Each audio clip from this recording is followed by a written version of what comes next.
The Tcache poisoning tutorial, I'll showcase how the Tcache poison attack works. So let's open the program with GDB. And here we see that the program says it has allocated chunk 0, so let's inspect the heap. We see here that this chunk 0 has been allocated with 8 A's inside of it at offset hex 2A0 from the heap base. We see the heap base right here. So nothing fancy yet. Let's continue. Then we press enter.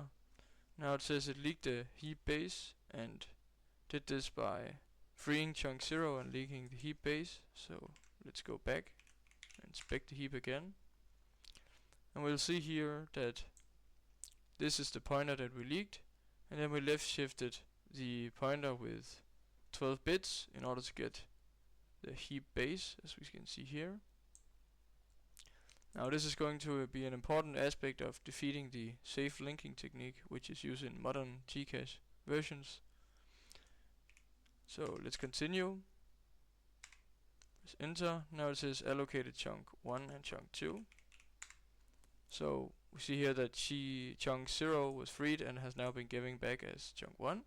And then we have allocated chunk 2 here from the top chunk, and that is at the offset 2F0 from the heap base. Let's continue. And now we see that it says freed chunk 2 and then chunk 1, which is what we see here. So we have freed chunk 2 first, and then we freed chunk 1.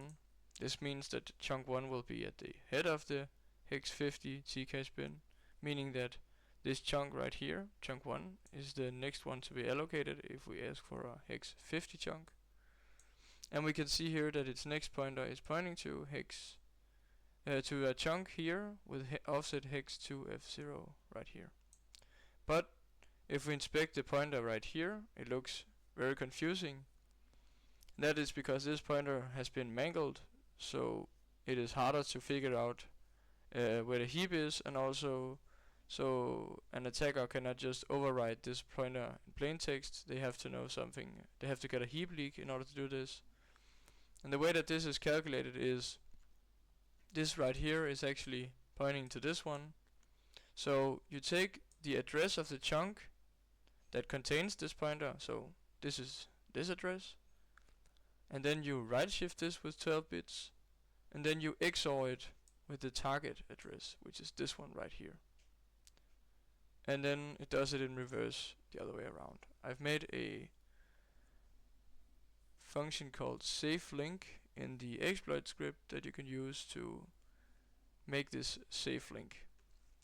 Just requires that you know which chunk you are coming from, so I usually call this chunk the home chunk, and then I call the target address the target chunk. So in this tutorial we'll try to create a chunk here at offset hex 100 from the heap base. So let's continue now. Now it says edited chunks 1's next pointer, so let's break again and inspect the heap. And now we see that if we use bins, it will show them in plain text. We see that now this pointer right here is actually pointing to a chunk at offset hex 100 from the heap base.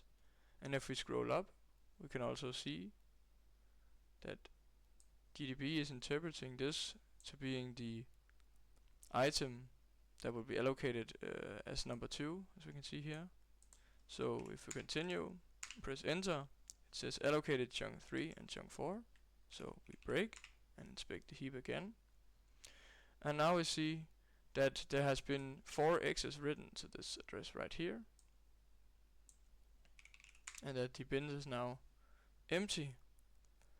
So this means that we took control of the next pointer of the Tcache and decided that we wanted to make an allocation here instead of down here.